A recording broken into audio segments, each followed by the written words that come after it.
임하여 주시기를 하나님 간구합니다. 하나님 나라가 이 가운데 충만히 임함으로 하나님의 뜻이 이루어진 예배 되게 하여 주시고 하나님 우리의 삶 가운데 믿음이 굳건하게 세워지는 예배 될 수 있도록 주님 역사하여 주시옵소서. 우리 하나님 앞에 예배를 위해서 다시 한번 기도합니다. 기도하겠습니다.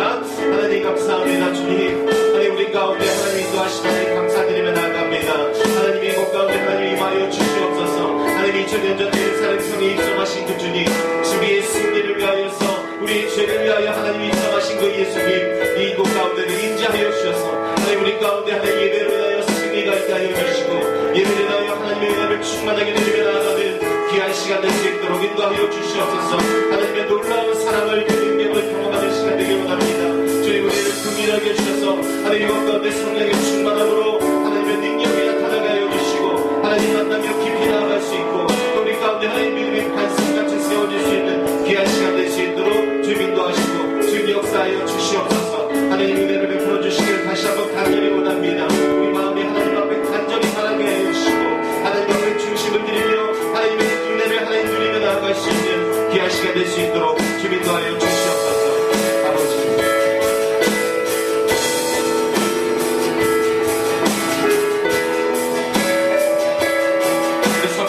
주의 보혈 능력이 있구나. 주의 보혈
마태복음 21장 1절부터 11절까지 말씀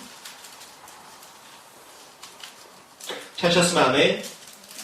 네, 우리 1절부터 11절까지 천천히 한 목소리로 같이 읽겠습니다. 시작. 그들이 예루살렘에 가까이 가서 감람산 벳박에 이르렀을 때에 예수께서 두 제자를 보내시며 이르시되 너희는 맞은편 마을로 가라. 그리하면 곧 매인 나귀와 나귀 새끼가 함께 있는 것을 보리니 풀어 내게로 끌고 오라. 만일 누가 무슨 말을 하거든 주가 쓰시겠다 하라. 그리하면 즉시 보내리라 하시니 이는 선지자를 통하여 하신 말씀을 이루려 하심이라 일렀을 때 시온 딸에게 이르기를 내 왕이 내게 임하나니 그는 겸손하여 나귀 곧 멍에 매는 짐승의 새끼를 탔도다 하라 하였느니라. 제자들이 가서 예수께서 명하신 대로 하여 나귀와 나귀 새끼를 끌고 와서 자기들의 겉옷을 그 위에 얹음에 예수께서 그 위에 타시니 무리의 대다수는 그들의 겉옷을 길에 펴고 다른 이들은 나뭇가지를 베어 길에 펴고 앞에서 가고 뒤에서 따르는 무리가 소리 높여 이르되 호산나 다윗의 자손이여 찬송하리로다. 주의 이름으로 오시는 이여 가장 높은 곳에서 호산나 하더라. 예수께서 예루살렘에 들어가시니 온 성이 소동하여 이르되 이는 누구냐 하거늘 무리가 이르되 갈릴리 나사렛에서 나온 선지자 예수라 하니라. 아멘. 우리 한 장 더 찾아보겠습니다. 누가복음 23장입니다. 누가복음 23장 18절부터 19절까지 누가복음 23장입니다. 18절부터 19절까지 우리 한번 한 목소리로 같이 읽어보겠습니다. 시작. 우리가 일제히 소리질러 이르되 이 사람을 없이 하고 바라바를 우리에게 놓아주소서 하니 이 바라바는 성중에서 일어난 밀람과 살인으로 말미암아 옥에 갇힌 자로라. 아멘. 할렐루야. 오늘 종료주일 예배 가운데 오신 여러분 예수 이름 환영하고 축복합니다. 또 가정에서 예배 드리시는 분들 하나님의 은혜가 충만하길 축복합니다.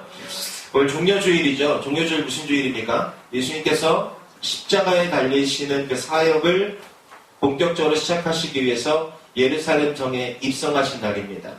사람들이 종려나무까지, 즉 승리를 의미하는 종려나무까지를 꺾어서 예수님을 환영하는 그날이 바로 오늘 종려주일이고, 또 다른 말로는 승리 입성이라고도 이야기합니다. 무엇입니까? 예수님께서 십자가에서 달려 돌아가셔서 우리의 죄를 구원하시는, 하나님의 일들을 완성하시는 그 승리를 이루시기 위해서 입성하시는 날이다라고 이야기하는 겁니다. 그래서 종려주일의 의미는 굉장히 큽니다. 예수님의 고난이 시작되는 날이고, 또 오늘 우리가 읽은 이 두 가지의 본문처럼 한편에서는 사람들이 환영하지만 한편에서는 또 5일도 지나지 않아 예수님을 죽이려고 하는 그 날이 시작되는 날이 바로 이 종려주일입니다. 여러분, 이 의미를 잘 되새기시면서 오늘 말씀 가운데 큰 은혜 누리시길 바랍니다. 세계의 역대 대작으로 꼽히는 여러분 그림 하면 무엇이 떠오릅니까?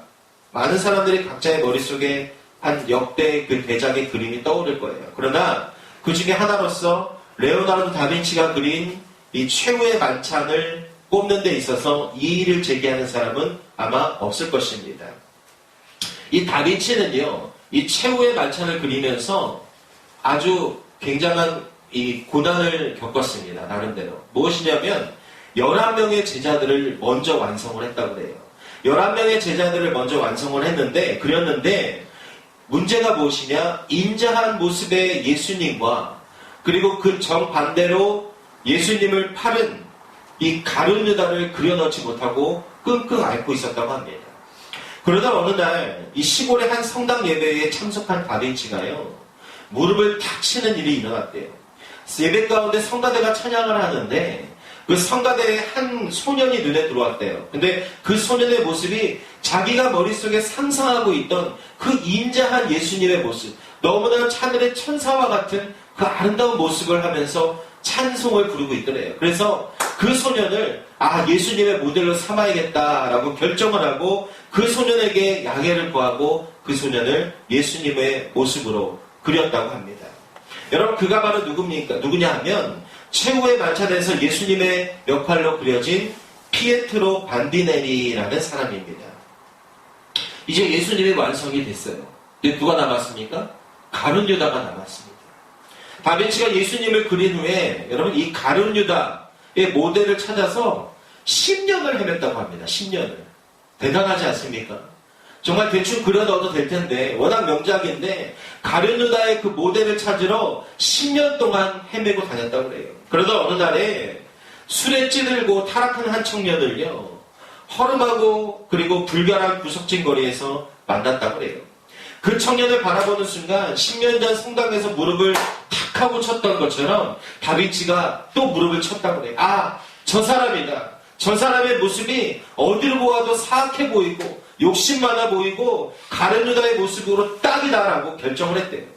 그래서 다빈치는요, 정중하고도 조심스럽게 그림에 대한 설명과 그리고 가룟 유다의 모델을 제의하였다고 해요. 그리고 가룟 유다라는 그 인물이 예수님을 팔아먹은 인물이다라는 것도 같이 설명을 해줬다고 합니다. 걱정을 하면서 그 사람에게 제의를 했는데 너무나도 다행이게 이 사람이 다 이야기를 하기 전에 제가 그 모델을 하겠습니다라고 선뜻 허락을 하더랍니다. 그래서 드디어 가룟 유다까지도 집어넣어서 세계 최고의 명작인 이 최후의 만찬이 완성이 되어졌다고 해요. 그런데 이 모델로 섰던, 가룟 유다의 모델로 섰던 그 청년이요, 그림을 다 그리고 일어나면서 이 레오나르도 다빈치에게 이렇게 이야기했다고 합니다. 선생님, 저를 기억 못 하시겠습니까? 저는 선생님이 10년 전에 예수의 모델로 그렸던 그 청년이 바로 접니다. 라고 이야기했대요. 이 청년은요, 원래 음악에 천부적인 재능이 있어가지고 로마의 유명한 음악대학원에 입학을 했는데 그곳에서 친구들을 잘못 사귀어서 그 10년이라는 시간 동안 술에 찌들고 약에 찌들어서 그 인생이 망가지게 되었다고 해요. 그 결과 10년 전에는 예수님의 인자한 모습을 가지고 있고 천군천사 같은 그런 모습을, 그 얼굴 표정을 갖고 있던 이 청년이 사악하고도 탐욕스러운 가룟 유다의 모습으로 그 얼굴로 바뀌어서 살게 되었다는 겁니다. 참 안타까운 실화입니다. 여러분, 한 사람의 모습이 이렇게 180도 모습으로 바뀔 수 있다는 것은요, 우리 인간에게 양면의 모습이 있다는 것을 말해주고 있습니다. 오늘 본문에도요, 나온 사람들의 이 모습에서도 이와 같은 인간의 양면적인 모습을 우리가 볼 수 있습니다. 마태복음에서 나온 이 많은 사람들은요, 예수님을 환영하면서 큰 소리로 예수님의 구약에서 예언된 선지자이심을 믿고 외치는 모습을 보여줍니다. 그랬던 사람들이 오늘 우리가 두 번째로 읽은 누가복음 23장에서는 예수님을 죽이라고 외칩니다. 무엇이 이렇게 정반대의 소리를 이들에게 외치게 했겠습니까? 바로 예수님에 대한 기대감 때문이었습니다. 주님께서는 제자들과 함께 예루살렘 성으로 향하고 계셨어요. 예루살렘에 거의 다 왔을 때 우리가 읽은 본문처럼 주님께서는 맞은편 마을로 제자들을 보내서 예수님께서 타고 들어가실 나귀를 끌어오라고 말씀하셨습니다. 제자들은 나귀를 끌고 와서 그곳에 자기들의 옷을 얹었고요. 예수님께서 나귀를 타시고 예루살렘에 들어가실 때에 많은 사람들이 자기들의 겉옷을 벗어서 길가에 펴며 종려나무가지를 길에서 흔들며 예수님을 환영했습니다. 8절과 9절 말씀 보시면 무리의 대다수는 그들의 겉옷을 길에 펴고 다른 이들은 나뭇가지를 베어 길에 펴고 앉아 앞에서 가고 뒤에서 따르는 무리가 소리 높여 이르되 호산나 다윗의 자손이여 찬송하리로다 주의 이름으로 오시는 이여 가장 높은 곳에서 호산나 하더라. 아멘. 이때는요 6월절 절기였어요. 6월절 절기였기 때문에 온 사방에 흩어졌던 모든 유대인들이 다 예루살렘으로 모이는 그런 기간이었습니다. 학자들에 의하면 6월절을 지키기 위해서 예루살렘에 모이는 이 유대인들의 숫자가 최대 200만 명 정도나 되었다고 합니다. 그렇게 모여든 수많은 사람들이요 환호하면서 예수님을 맞이하는 장면을 여러분 한번 상상해 보십시오. 얼마나 웅장했겠습니까? 얼마나 멋졌을까요? 그날 무리들이 겉옷을 다 길에 펴면서 자신들의 옷을 벗어서 길에 피고 예수님을 환영하는 그 모습, 모두 다 종려나무가지를 들고 흔들면서 당신이 우리의 왕이십니다. 메시아입니다. 당신이 진정한 하나님께서 보내신 선지자입니다. 라고 외치는 그 모습, 얼마나 멋있고 화려한 모습이었겠습니까? 그리고 결정적으로 무엇입니까? 예수님을 자신들의 왕으로 맞이한다는 그 행동, 그것을 예수님께 보여줬다는 거예요. 종려나무가지는 승리를 상징하는데요. 이것을 들고 흔드는 것을 왕을 영접하는 의식으로 이때 당시에 많이 사용되어졌습니다.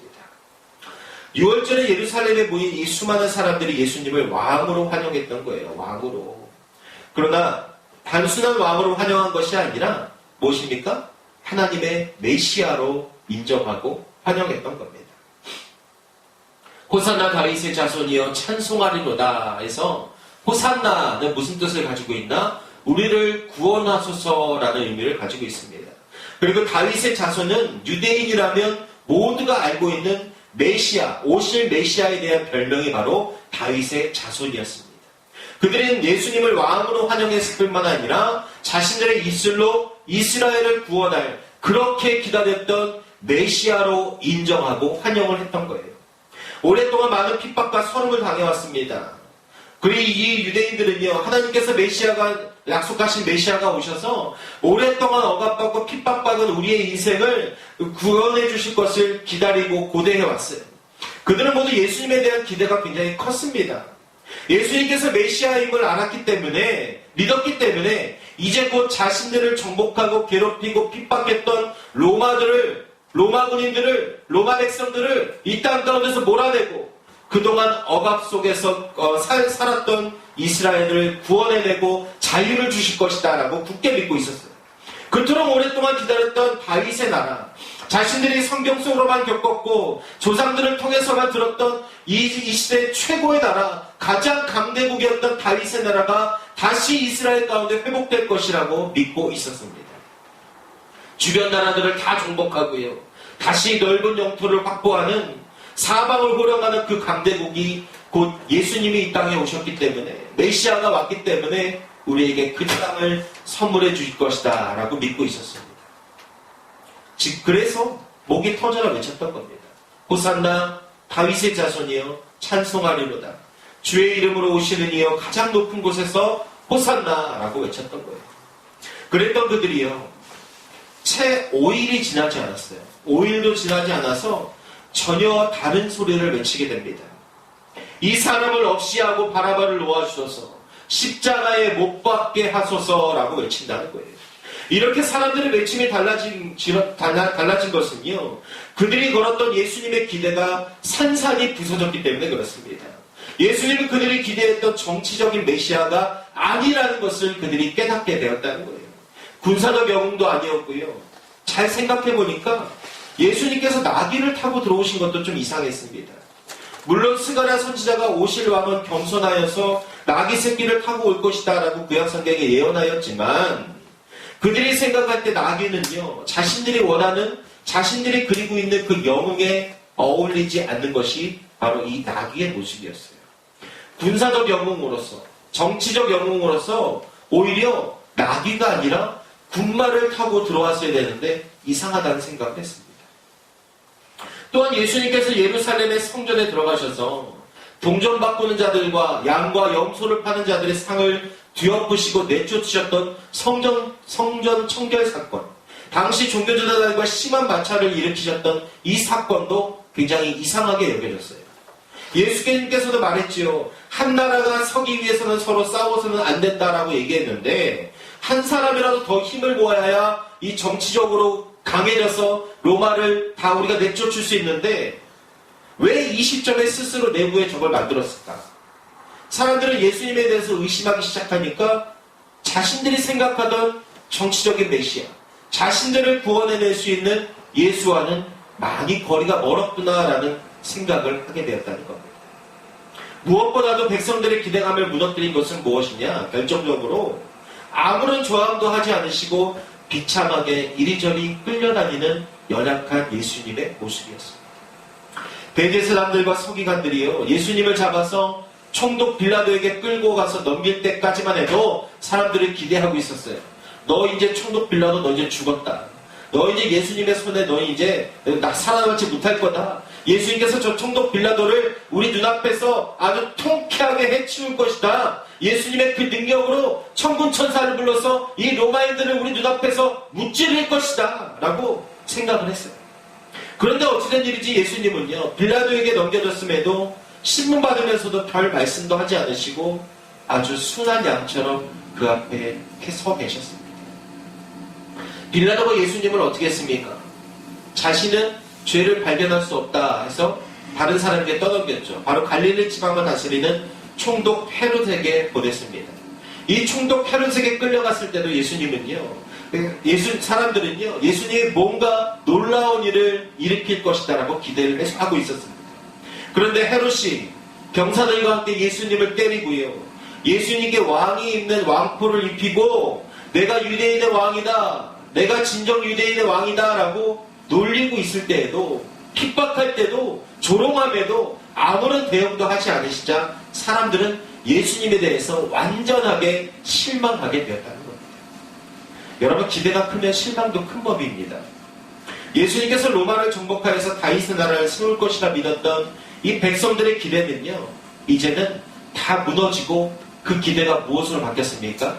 커다란 분노로 바뀌어서 빌라도에게 몰려가 이렇게 외칩니다. 이 사람을 억시하고 바라바를 놓아주소서, 십자가에 못 박게 하소서라고 큰 소리로 외치게 되었다는 겁니다. 백성들이 놓아달라고 하는 바라바, 여러분 이 사람 누굽니까? 23장 오늘 읽어보면, 누가복음 24장 19절을 보면은 이렇게 돼 있어요. 성중에서 일어난 밀란과 살인으로 말미암아 옥에 갇힌 자라고 표현하고 있습니다. 무엇입니까? 로마에 대항하여서 사람들을 선동한 사람입니다. 이스라엘의 독립을 위해서라면 살인도 서슴지 않았던 살인자입니다. 로마에 협력하는 자들을 찾아서 암살한 과거의 그런 혁명가이고 살인자였다는 거예요. 사람들이 예수님을 죽이고 바라바를 놓아달라고 한 것은요, 무슨 결정으로 한 것입니까?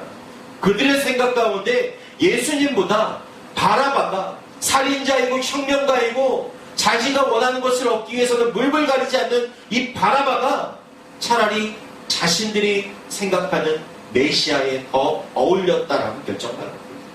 제대로 된 저항 한번 해보지 못하고 힘없이 비참하게 끌려다니는 이 예수님보다는 뭔가 좀 과격하지만 조금 두렵긴 하지만 뭔가 행동으로 보여줄 수 있는 바나바가 정치적인 메시아에 더 부합되었다고 생각하고 결정하였기 때문이라는 겁니다. 이 사람을 없이 하고 바나바를 놓아주소서 라고 외치는 이 말은요, 예수가 필요 없다는 겁니다. 하나님의 뜻도 필요 없다는 거예요. 하나님의 나라 웃기지 마라. 우리가 원하는 세상은 우리가 결정해서 만들 것이다. 우리가 주인이 되어서 우리의 뜻대로 이루어지는 세상은 우리가 선택한다 라고 외치는 거예요.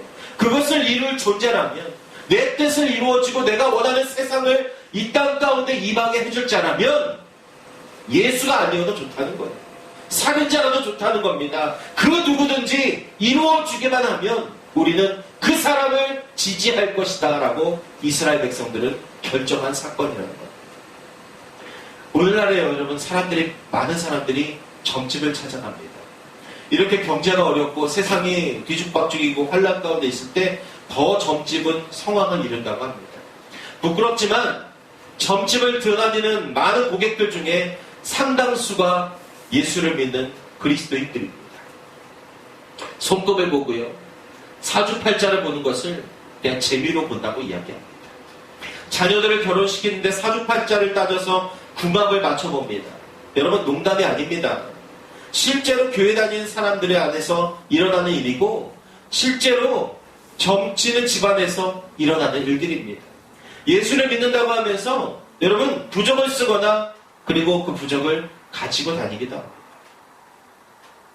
또 요즘 세상 돌아가는 거 보면 어떻습니까? 예수 믿는다고 하면서요, 이제 앞으로 총선이 남았죠.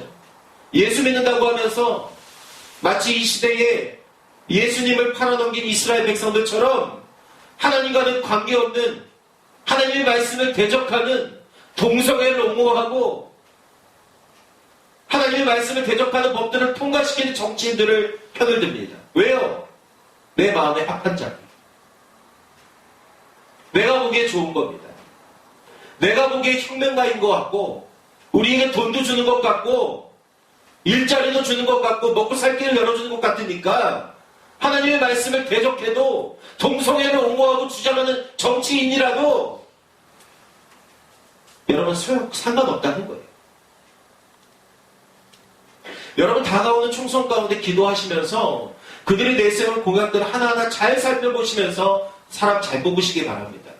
여당이냐 야당이냐가 중요한 것이 아니에요. 우리는 그리스도당입니다. 우리는 예수당이에요. 하나님의 말씀 가운데 어떤 사람이 대적하지 않는지, 어떤 사람이 적합한지 여러분 우리가 잘 살펴서 여러분 우리가 선거하고 그 사람을 위해서 기도하는 인생을 살아야 된다는 겁니다. 여러분, 이제는 유치하게요, 나에겐 좀 어떤 이득이 된다, 내가 생각하기에 내 생각과 맞다, 여러분 이 기준을 가지고 우리가 그리스도인으로서 살아가고 우리가 사람을 뽑고 그 사람을 인정하고 지지한다면 여러분 도대체 이 시대에 예수를 십자가에 못 박고 바나바를 놓아주라고 외치는 이스라엘 백성들과 우리가 다를 것이 무엇이 있겠습니까? 여러분, 꼭 말로 해야 말하는 것입니까? 주여를 부르고 사도신경을 고백하면서 주님은 나의 왕이시고 구원자이십니다 라고 고백하지만 여러분 행동으로는 꼭 예수님이 아니어도 좋습니다. 누구든 무엇이든지 나를 유익하게 하는 자가 나의 왕입니다 여러분 라고 말하는 것이 바로 이 이스라엘 백성들의 지금 이 모습 아니겠습니까? 그렇다면 이 사람을 없이 하고 바나바를 우리에게 놓아주소서라고 외쳤던, 여러분 예수님을 이 십자가에 못 박아 죽게 했던 이스라엘 백성들과 지금 이 땅에서 그리스도인으로 살아가면서 하나님과 관계없는 자들을 지지하고 하나님과 관계없는 것들을, 내가 보기에 좋은 것들, 나에게 유익이 주는 것들, 여러분 그것을 선택하는 그리스도인들이라면 이 당시에 이스라엘 백성들과 이 당시에 예수님을 십자가에 못 박자고 외쳤던 그 이스라엘 백성들과 우리가 무엇이 다를 수 있겠냐는 겁니다. 당시 백성들은요, 성경에 무지했습니다. 글도 몰랐어요. 종교 지도자들만이 성경을 읽을 수 있었고 가질 수 있었고 그들을 통해서만 성경을 배울 수 있었습니다. 예수님이 하나님의 아들이신 것 몰랐을 수도 있습니다. 하나님께서 예수 그리스도를 통하여서 이루고자 했던 하나님의 나라가 무엇인지, 그 실체가 무엇인지 이때 당시 사람들은 모를 수 있다는 거예요.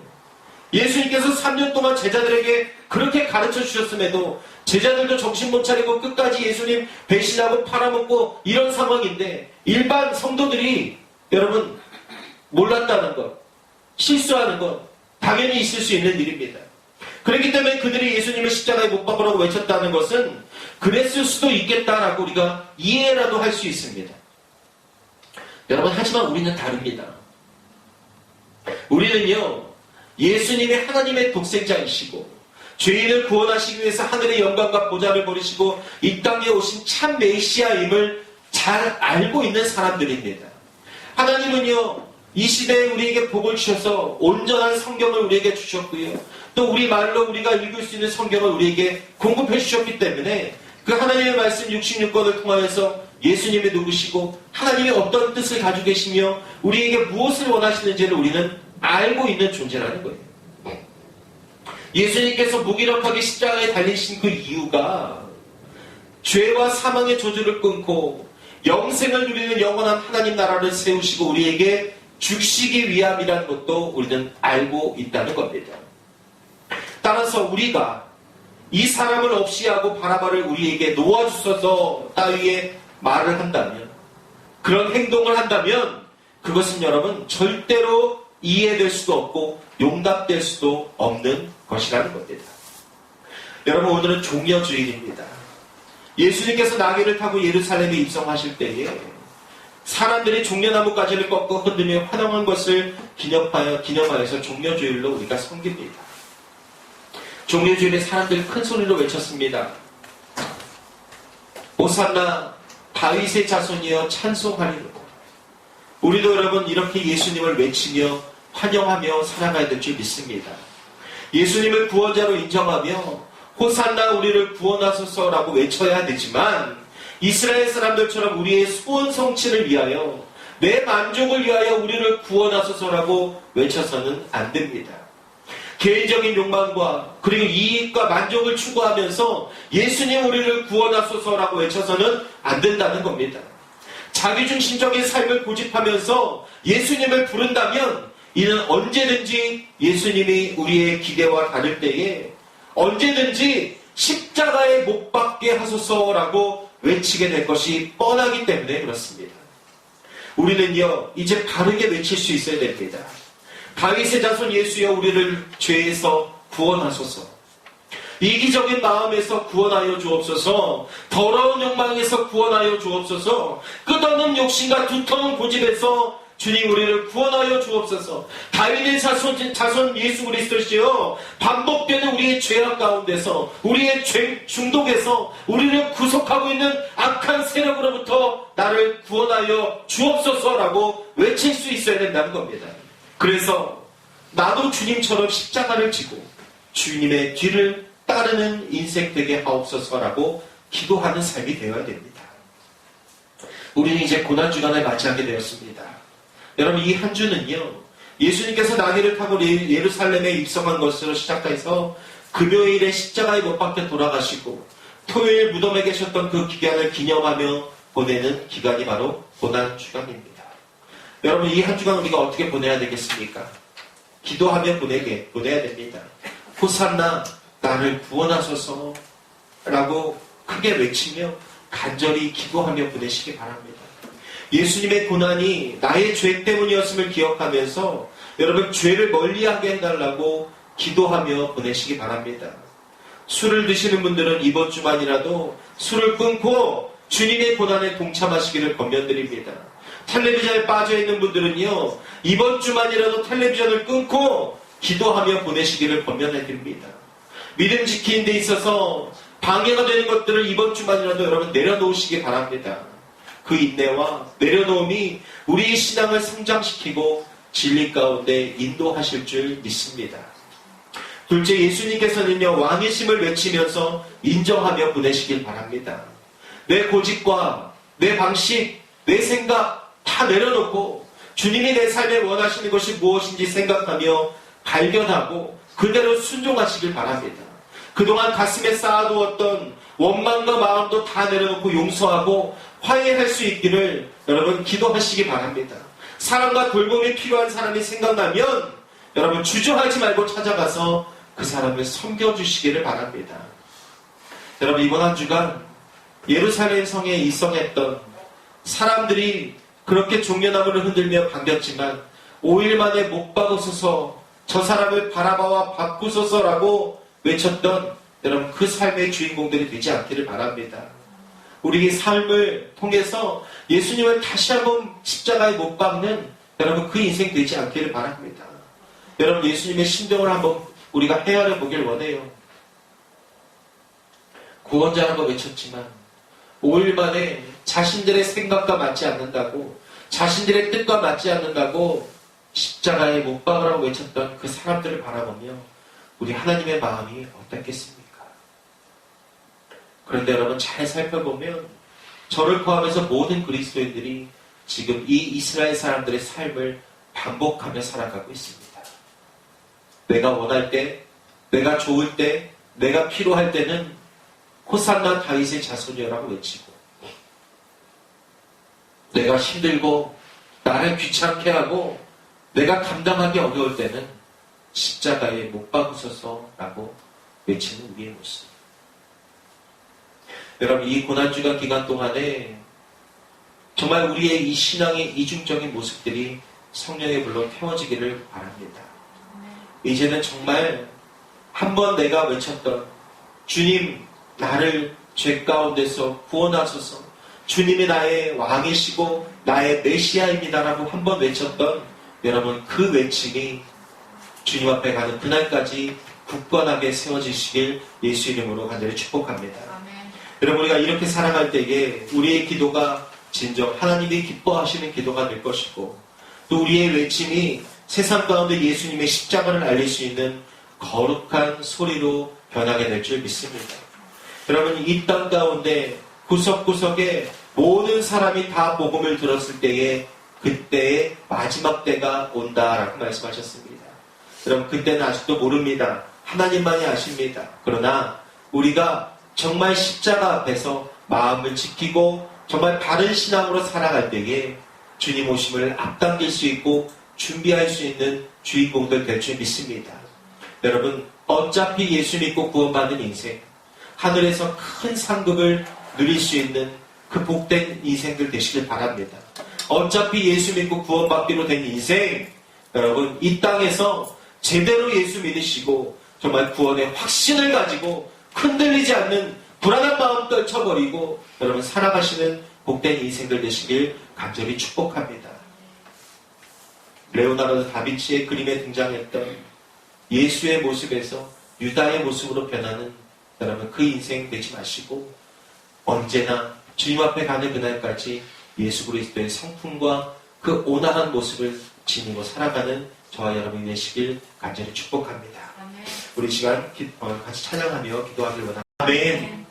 이제는 우리 주 예수 그리스도의 은혜와 하나님 아버지의 사랑하심과 성령 하나님의 교통하심이 오늘 말씀을 기준으로 마음 가운데 새겨지고 이 땅에 오신 예수님을 메시아로 받아들이며 그분의 뜻 가운데 순종하기로 작정하고 그 십자가를 지고 주님과 동행하기로 결심하는 모든 주의 자녀들과 가정과 직장과 학교와 속한 모든 것 가운데 지금부터 영원토록 함께 있을지어다. 아멘.